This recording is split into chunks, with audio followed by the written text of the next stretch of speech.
इस वीडियो में आप जानेंगे इतिहास से जुड़े कुछ स्ट्रेंज फैक्ट्स। सो इस वीडियो को आखिर तक ज़रूर देखना। नंबर 1, रमेश चंद्र गंगाराम बापू नाडकर्णी, जो इंडियन इंटरनेशनल क्रिकेटर थे। इन्होंने भारत में इंग्लैंड के खिलाफ हुए पहले क्रिकेट मैच टेस्ट में लगातार 21 ओवर फेंके थे, जिसमें इंग्लैंड कोई रन नहीं बना पाया था। नंबर 2, गैब्रियल ग्रेनाडोस स्पेन का रहने वाला एक व्यक्ति था, जो कि पेशे से एक पोस्टमैन था। उसे 42,000 लेटर्स डिलीवर न कर पाने की वजह से 3,84,912 साल की जेल की सज़ा सुनाई गई थी। इतनी लंबी जेल की सज़ा अब तक इतिहास में किसी को नहीं दी गई, लेकिन बताया जाता है कि गैब्रियल को 14 साल जेल की सज़ा काटने के बाद ही रिहा कर दिया गया था। नंबर 3, स्पेन की एक सिटी बार्सिलोना के एक व्यक्ति को 7 de सेप्टेम्बरे के नाम से जाना जाता था। ये शब्द स्पेनिश भाषा का है, जिसका मतलब होता है 7 सितंबर। उस व्यक्ति का ये नाम उसके जन्म की वजह से पड़ा था, क्योंकि उसका जन्म 7 सितंबर 1749 को हुआ था और उसकी मृत्यु भी 7 सितंबर 1801 को हुई थी। और हैरानी की बात तो यह है कि उसके बेटे का नाम भी 7 de सेप्टेम्बरे ही था, क्योंकि उसका जन्म भी 7 सितंबर 1774 को हुआ था और उसकी मृत्यु 7 सितंबर 1826 को हुई थी। और यह सुनकर तो आप और भी हैरान हो जाएंगे कि उसके ग्रैंडसन का नाम भी 7 de सेप्टेम्बरे ही था, क्योंकि उसका जन्म भी 7 सितंबर 1814 को ही हुआ था और यहाँ तक कि उसकी मृत्यु भी 7 सितंबर 1862 को ही हुई। नंबर 4, सन 1915 में साउथ कैरोलिना की एक महिला एसी डनबार, जिनकी मृत्यु महज 30 वर्ष की आयु में हो गई थी, उनकी बहन उनके फ्यूनरल में आने में लेट हो गई थी। तब तक एसी की बॉडी को कॉफिन में दफनाने के लिए रख दिया गया था। तब उनकी बहन ने रिक्वेस्ट की कि वह अपनी बहन एसी को आखिरी बार देखना चाहती हैं। उनके आग्रह पर कॉफिन खोला गया। आश्चर्य की बात है कि वह मृत महिला कॉफिन से उठ खड़ी हुई और आपको यह जानकर हैरानी होगी कि ऐसी इस हादसे के बाद करीब 47 साल और जीवित रही थी। नंबर 5, विक्टोरिया एरा के समय लोग अपने रिलेटिव्स और लव्ड वंस की मृत्यु के बाद उनकी तस्वीरें लेते थे और यह उस समय बहुत ही कॉमन होता था।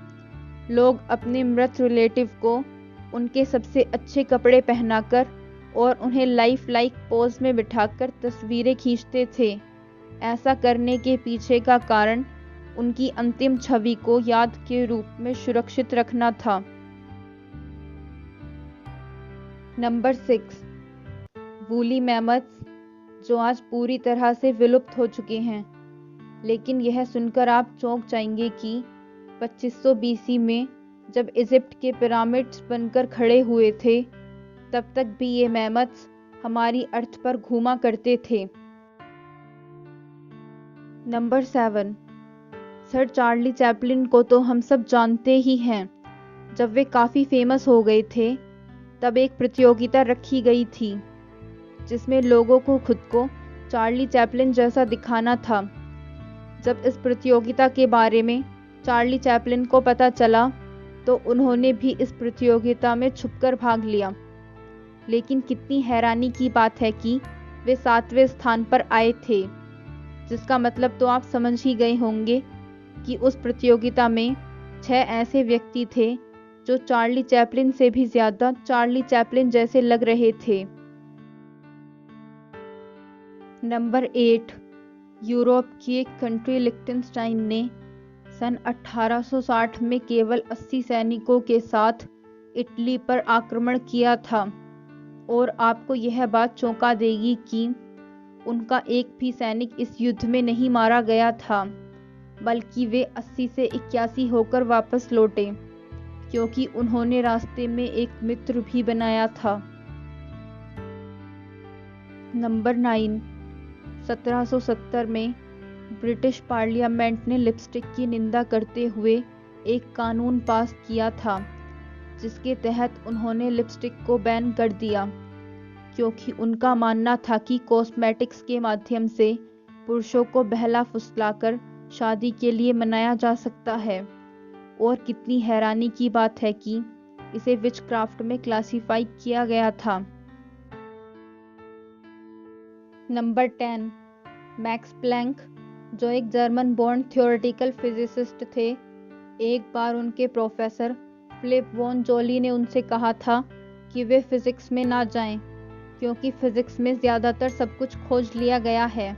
तब इस पर मैक्स प्लैंक ने उनसे कहा था कि वे फिजिक्स में ही जाना चाहते हैं, क्योंकि उन्हें कुछ भी नया नहीं सीखना है, बल्कि वे सिर्फ फिजिक्स का बेसिक जानना चाहते हैं। बाद में मैक्स प्लैंक को 1918 में क्वांटम थ्योरी में दिए गए उनके योगदान की वजह से फिजिक्स नोबेल प्राइज मिला था। नंबर 11, सीरियल किलर की अगर बात की जाए तो वे ज़्यादातर मेल्स ही होते हैं, लेकिन क्या आप जानते हैं कि एक ऐसी फीमेल सीरियल किलर भी है जिसका नाम गिनीज वर्ल्ड रिकॉर्ड में प्रेलिफिक फीमेल मर्डरर के नाम से दर्ज है। इस महिला का वास्तविक नाम एलिजाबेथ बैथरी है। उस पर 650 से अधिक युवा लड़कियों को प्रताड़ित करने और उनकी हत्या करने का आरोप था, जिनमें से ज़्यादातर की उम्र 10 से 14 साल के बीच थी। नंबर 12, 19वीं सेंचुरी में नौकरप नाम का एक प्रोफेशन होता था, जिसमें एक व्यक्ति अपने क्लाइंट के दरवाजे पर तब तक नॉक करता था जब तक कि वह जाग ना जाए, और जिनके घर तीसरी, चौथी या उससे भी ऊंची मंजिल पर होते थे, उनके दरवाजे पर नॉक करने के लिए नौकरप्स एक लंबी छड़ी का इस्तेमाल करते थे। ऐसा इसलिए था क्योंकि उस समय लोग ना तो अलार्म घड़ियां अफोर्ड कर पाते थे और ना ही वे आसानी से मिल पाती थीं। लेकिन 1950 के आसपास अलार्म घड़ियों का इस्तेमाल किया जाने लगा और ये प्रोफेशन धीरे धीरे समाप्त हो गया। Number 13, Adolf Hitler, Joseph Stalin और बेनिटो मुसोलिनी, जिन्हें इतिहास का सबसे क्रूर व्यक्ति माना जाता है। यह जानकर आप चौंक जाएंगे कि इन तीनों को नोबेल पीस प्राइज के लिए नॉमिनेट किया गया था। नंबर 14, वोयनिक मैन्यूस्क्रिप्ट एक एंशिएंट टेक्स्ट है जो 600 साल पुरानी है और इसमें 240 पेजेस हैं। हैरानी की बात तो यह है कि इस मैन्यूस्क्रिप्ट को आज तक कोई नहीं पढ़ पाया, क्योंकि यह एक अज्ञात भाषा में लिखी हुई है। इसे हजारों क्रिप्टोग्राफर्स और मास्टर कोड ब्रेकर्स ने समझने की कोशिश की है, लेकिन कोई भी इसके मीनिंग और ओरिजिन को समझने में सफल नहीं हुआ है। नंबर 15, टग ऑफ वॉर, जो एक बहुत ही मनोरंजक खेल है। एक समय था जब यह ओलंपिक गेम्स एंड स्पोर्ट्स का हिस्सा हुआ करता था। टग ऑफ वॉर को 1900 और 1920 के बीच समर ओलंपिक में खेला गया था। इस खेल में ब्रिटेन 5 मेडल्स के साथ पहले स्थान पर था और दूसरे स्थान पर यूएस 3 मेडल्स के साथ था। नंबर 16, एंशिएंट ग्रीक में स्कर्ट पहनना मस्कुलिन था। अगर एंशिएंट ग्रीक में कोई ट्राउजर पहन लेता तो उसे दिखावटी और उपहास के रूप में देखा जाता था। नंबर 17, फॉक्स टॉसिंग यूरोप का एक बहुत ही फेमस स्पोर्ट हुआ करता था। यह 17वीं और 18वीं सेंचुरी के बीच काफ़ी लोकप्रिय था। इसमें एक व्यक्ति द्वारा जिंदा लोमड़ी को हवा में जितना हो सके उतना ऊंचा उछाला जाता था। नंबर 18, एक समय पर टर्की को भगवान के रूप में पूजा जाता था। माया सिविलाइजेशन के लोगों का यह मानना था कि टर्की देवताओं के वेसल्स होते हैं। और वे उन्हें पूजा के साथ सम्मानित करते थे। इस वीडियो के लिए बस इतना ही। अगर आपको यह वीडियो अच्छी लगी हो तो लाइक शेयर करना और कमेंट करके मुझे बताना आपको सबसे इंटरेस्टिंग फैक्ट कौन सा लगा। हिस्ट्री से जुड़ी ऐसी ही बातें जानने के लिए मेरे चैनल को सब्सक्राइब करके बेल आइकन को दबा देना। मिलते हैं अगली वीडियो में।